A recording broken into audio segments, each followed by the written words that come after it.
I like Long Beach State's offense. I guess this is the new offense. I guess this is what Munson and the guys were talking about before the season started. I like it. They shot extremely well against BYU, and they shot pretty well against San Francisco State. They shot 53% from the field on a back-to-back. Granted, it was against a D2 opponent, but that's pretty darn good. Another 10 three-pointers for Long Beach State. But here's the thing. After the BYU game, the 95-90 loss, I felt great as a Long Beach State supporter. I did.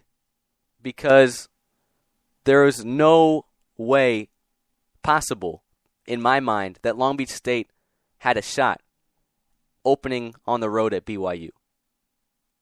No way. You know, BYU receiving a couple of votes for the AP Top 25 poll. And just to see Long Beach State go out there and put up a fight for 40 minutes, because they really did. I think the BYU lead got to as much as 9, maybe 10. But Long Beach State, they didn't give up. You know, they had fight in them for 40 minutes. And I felt great about the loss.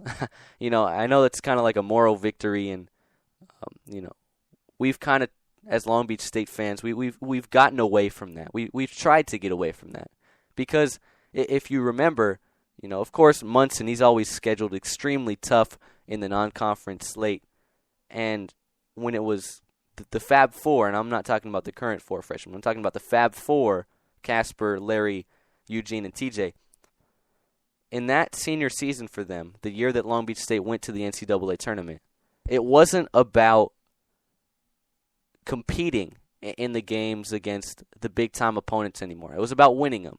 And you can't say the same for this year. You can't, because this is a very young Long Beach State team. This is one of the youngest teams Long Beach State has had in recent memory. Sure, there are a good amount of seniors. Eric McKnight, David Samuels, Mike Caffey, Michaela Sal, Tyler Lamb. I mean, there are a lot of seniors on this team. There was only one senior on last year's team, but you know, I'd consider Mike Caffey last year, David Samuels, even though it was his first year in Division I, throwing AJ Spencer and Tyler Lamb as well. That was more of a veteran ball club last year. You lose Tyler Lamb to the torn ACL, unfortunately. Not Tyler Lamb, excuse me, AJ Spencer. Didn't mean to scare anybody out there.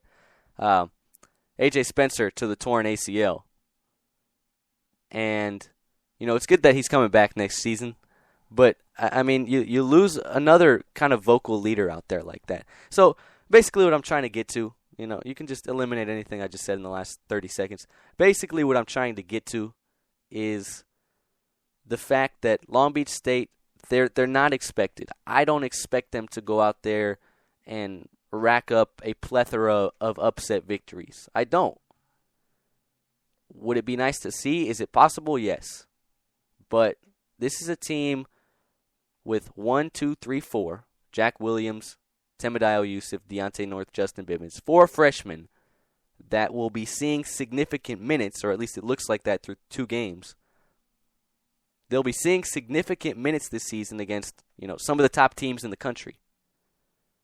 And what I finally understand, and I think it really took me until last year to understand when I saw Cal Poly, the 7th seed out of the Big West, win the Big West Conference tournament and make it to the NCAA tournament. When I saw that, it was a reality check for me. These games mean absolutely nothing unless we're looking for an at-large bid. Is Long Beach State this year looking for an at-large bid? No.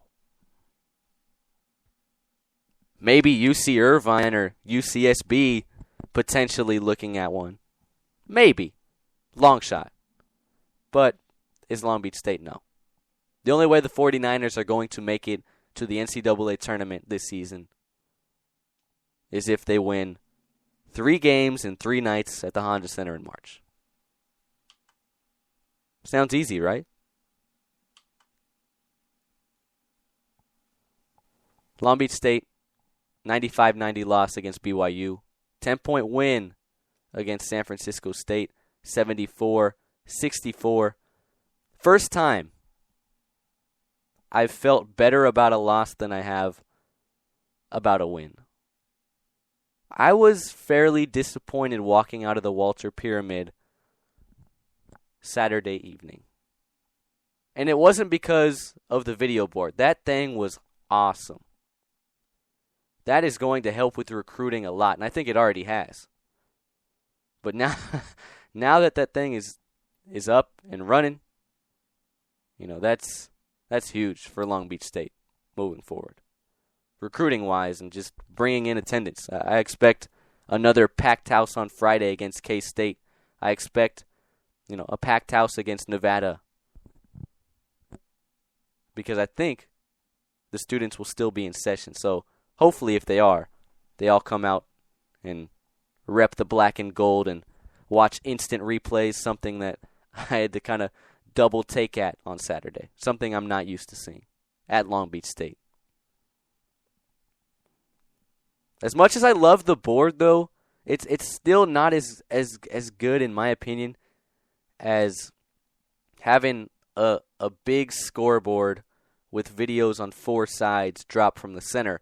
But in the Walter Pyramid, it's a pyramid, so it goes all the way up to the top. That'd be pretty dangerous to hang something down low like that. I mean, they have one at the Bren Center, the Bren Event Center, UC Irvine's home.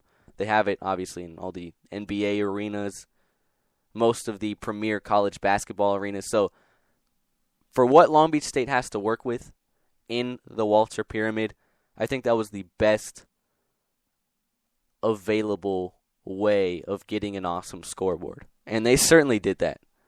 They did. And it was unfortunate that Long Beach State couldn't come out of the gate on Saturday and just blow away Division II San Francisco State, who, oh, by the way, in a scrimmage earlier this month, lost by 34 points on the road to Maryland in an exhibition. Nick Faust's old school. Nick Faust ditched Maryland to come to Long Beach State.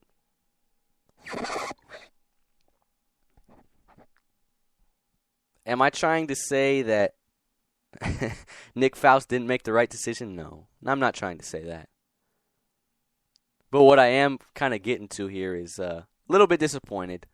But, and I'm not one that likes to make excuses or take excuses. But if you're Long Beach State, I guess you got to cut them some slack. They played, 2 games in 48 hours, less than that. They played 4 o'clock out in Provo, Utah. The altitude, the weather there, not as great as it is here in Southern California. They played that game at 4 p.m. Pacific time on Friday. Then they came on back Saturday, did Long Beach State, to take on a Division II opponent at 4 p.m. right here at the Walter Pyramid.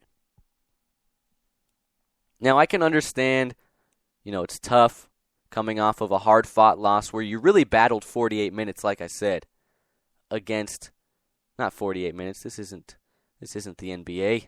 40 minutes, not 48 minutes. I apologize. I'm just all over the place today. I got a case of the Mondays. That's what it is. Okay, you battled 40 minutes against BYU on the road. And then, after the David Samuels dunk to open things up against San Francisco State, I really thought that Long Beach State would just run away with it and we'd get to see Anson Moye and Charles Lockett play 10 minutes in the second half. I thought they were going to go to the student section and pull down a student, put him in a Long Beach State men's basketball uniform and have him play. That's how bad of a blowout I thought it'd be. Even on a back-to-back. After that dunk, I was like, here we go. Going to be fun. These guys are re-energized by the 4,700 plus at the Walter Pyramid. Here we go, right? Not so fast. San Francisco State able to shoot 37% from beyond the arc. 11 for 29. Killed Long Beach State. That thing was a 2-point game with 5 or 6 minutes left to play. Floyd Wormley killed Long Beach State. 12 points for him. 4 of 6 from the field.